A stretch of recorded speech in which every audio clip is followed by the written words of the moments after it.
Imagine this. A mighty army, thousands of warriors, elephants, and weapons, marching to destroy the holy Kaaba.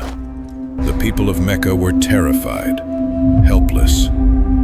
But then, Allah sent a punishment so unique, so shocking, it's remembered for 1,500 years. This is the story behind Sure Al-Fil, the elephant.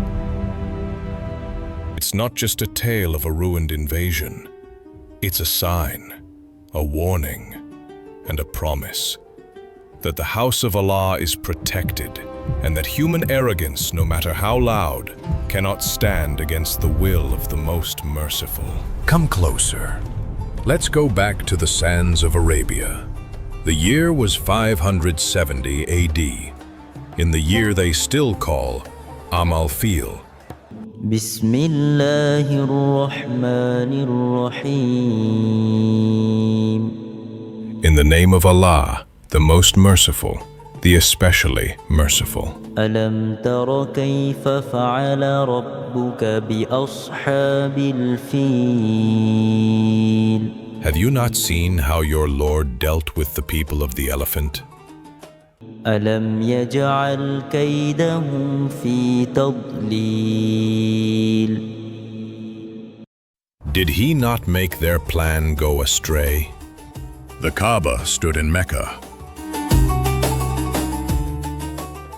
Tribes came from all directions. Even in a desert without kings, the Kaaba was a center of trade, of pilgrimage, of story and sanctuary. The tribe of Quraysh guarded it, and with that honor came respect and prosperity. Yet far to the south, in Yemen, a governor named Abraha looked north and saw caravans and crowds drawn to Mecca, not to his city, not to his cathedral in Sana'a. He dreamed of redirecting the hearts of Arabia. If the Kaaba stood in the way, he would bring it down. Historians say this was around 570 CE, the very year the Prophet Muhammad, peace and blessings be upon him, was born. The moment was larger than politics. It was setting the stage for a new era. Abraha gathered an army, armored units, cavalry, and something Arabia had never seen in battle: elephants. The largest among them became a symbol of unstoppable force. People whispered its name, Mahmud. Whether one elephant or a few, the message was clear. This army would crush whatever stood before it. They marched from Sana'a, past Najran, through the empty quarter's edges, toward Taif, and then Mecca. On the way, tribes resisted. One leader, Dunafar, fought bravely and was captured. Another, Nufail ibn Habib, ambushed and was taken alive. Abraha spared them, pragmatic, cold, certain of victory. Near Taif, some people tried to deflect Abraha's wrath away from themselves. They sent a guide to show him the road to Mecca. Abraha's army swelled with confidence, dust rising behind their columns like a storm cloud. Word raced ahead to Quraysh. An army is coming, bringing elephants. In Mecca, Abdul Muttalib, the noble grandfather of the Prophet, peace be upon him, gathered the leaders. They weighed the unthinkable: to fight, to flee, or to trust a different kind of defense. Abdul Muttalib is remembered for his dignity, his calm, his words that would echo across generations. The sanctity of the Kaaba is threatened. We must protect the pilgrims, no matter the cost. The house has a lord who will protect it. As the army camped on the outskirts, Abraha's soldiers seized camels from the Quraysh, among them 200 that belonged to Abdul Muttalib himself. A meeting was arranged. The scene remains famous. Abraha sat tall in command. Abdul Muttalib entered. Abraha, impressed by his presence, stood and sat beside him. "Ask your request," he said. Abdul Muttalib asked for his camels back. Abraha was surprised, taken aback. When you spoke, I thought you would plead for your house, the Kaaba. Abdul Muttalib's reply was simple and stunning. I am the owner of the camels.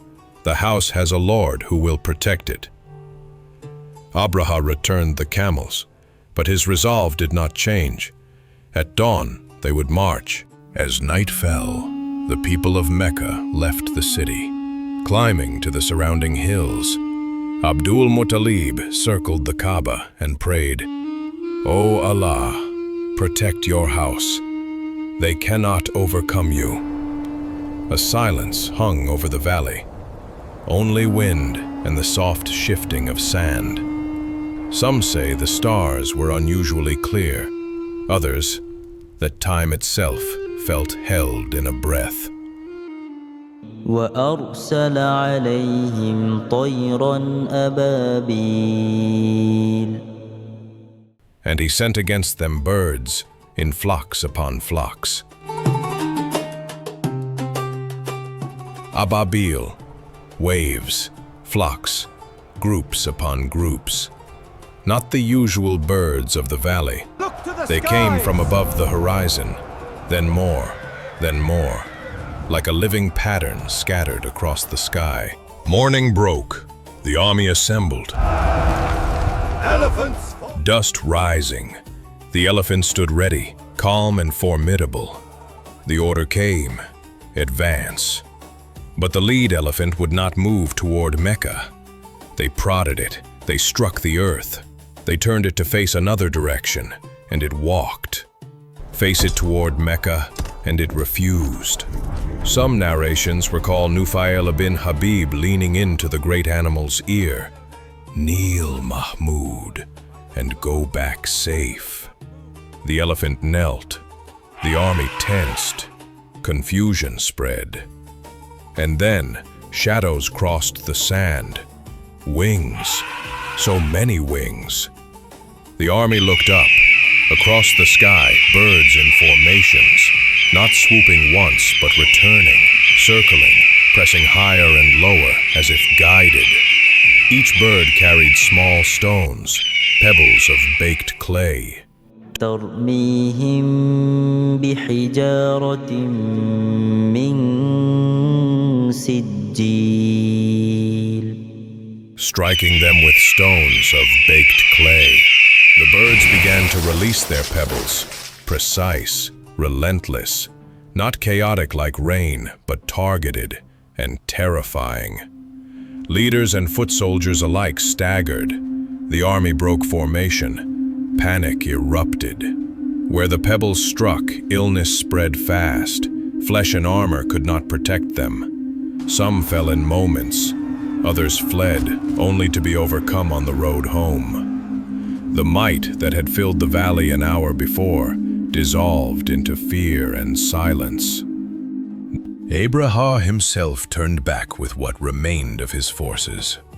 The invasion that would erase the Kaaba had ended without a single blow from Quraysh. No sword, no shield.